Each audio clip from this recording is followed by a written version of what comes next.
Okay, and there's the 7 steps. So we're on number 4 today. Identify contacts.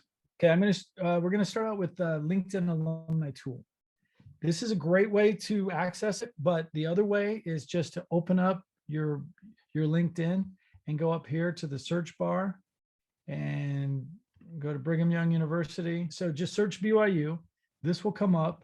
And then you'll go down here and you'll click on alumni. 250,000 BYU alumni that have LinkedIn accounts. You can search by where they live. You can search by where they work. You can search by what they do. You can search by what they studied.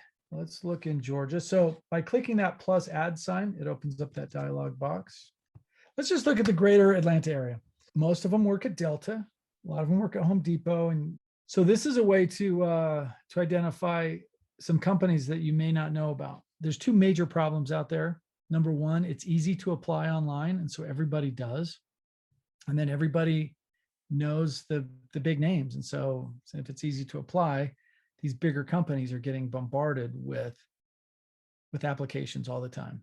So being able to find companies that you don't know about, that not a lot of people know about, that have great opportunities, and then finding somebody on the inside to reach out to talk to and get an in with. I like to look, if there's a couple people there, I like to look for that middle, if it's a larger company, kind of that mid-range position. Click on their names and you get to know them a little bit more. He works for Booz Allen Hamilton as a consultant.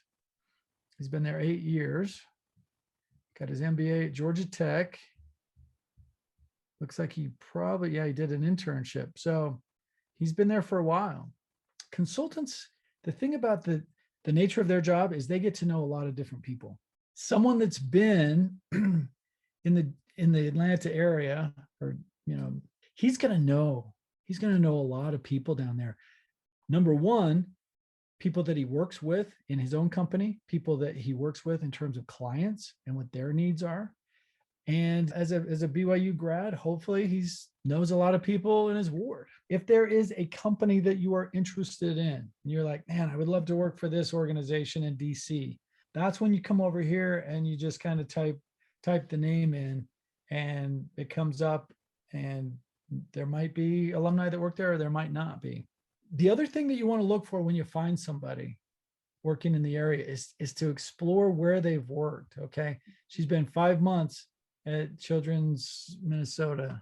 So the other thing that you're looking for is work history. You can ask various questions about where they're working, but hey, I saw in your LinkedIn profile that you work for Stepping Stone Clinic. Tell me a little bit more about that. Once you have identified these contacts, you do your research, you ask good questions. You don't lead out with jobs. You don't mention jobs that you're looking for in your email to them. You're just asking for time and information. Career shift. You'll have to register for this. And so by clicking on the link on our website right there, like I just did, this will tell you some basics about what Career Shift can do. Then it'll also give you a URL, a link, and instructions on how to access it. On number 3, it will give you the secret code to get you a free account. So it will look like this, very dashboardy. If I found somebody on LinkedIn, I'm going to go to contacts. I'm going to go search. It's going to bring up this window. And I'm going to put in, I think that's how she spelled her name. You're going to be tempted, and it's right there, and it's staring you in the face, school attended.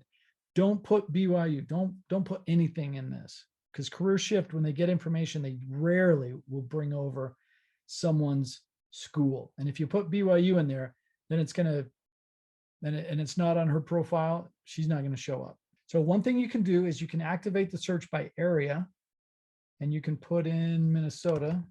I'm just going to search based off that. Okay, look at that. Can you believe there's 4? But 2, she shows up twice. Look at that. This one does certainly match. Let's just click on that. Do you guys see something really cool? Like right here? That's her work email. That is probably one of the coolest things about Career Shift. Sometimes you're not going to find the person you're looking for on Career Shift. If they do show up and I can find them, but there's no email address there, I will click on company details. So you can click on company contacts. Then you can see who else works there. And sometimes if it's a government related agency, they're really protective of their emails. But if it's just a normal business, it'll usually have somebody or multiple people with email addresses. And so what I do then is I just look for the most common patterns. N, probably from Minnesota.com, first initial, last name, first initial, last name at the same thing, first initial, last name, stepping stone. So guess what I'm going to do if Rachel doesn't show up? I'm going to go R Hansen at step, and I'm going to be right. What if I'm wrong though? That's scary. No, it's not scary at all because it just bounces back to you. In his book, Steve Dalton calls the people that we're looking for boosters. They're the ones that, hey, yeah, I'd love to talk to you. The other two types of people he calls obligates, people that are obligated, they feel obligated to help you, but they don't really want to. And so they're the ones that'll waste your time. Those are the ones you don't want to really deal with.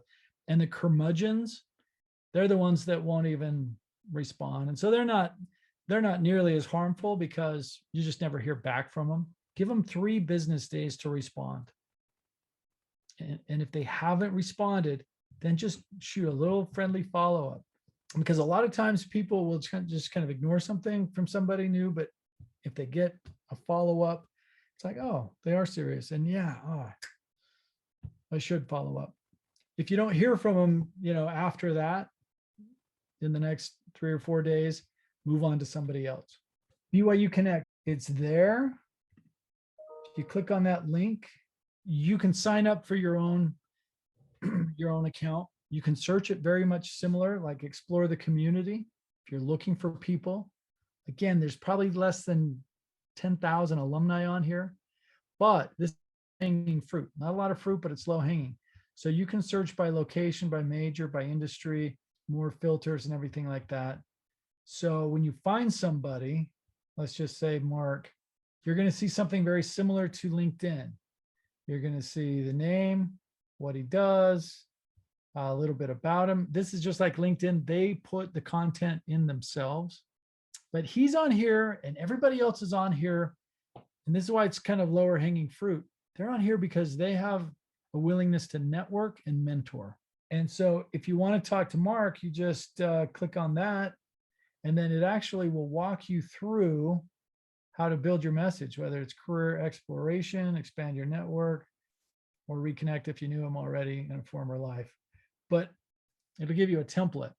Please edit the template. Anyway, you can request a meeting and then you hit send and you don't worry about it because it goes to his designated email that he set up.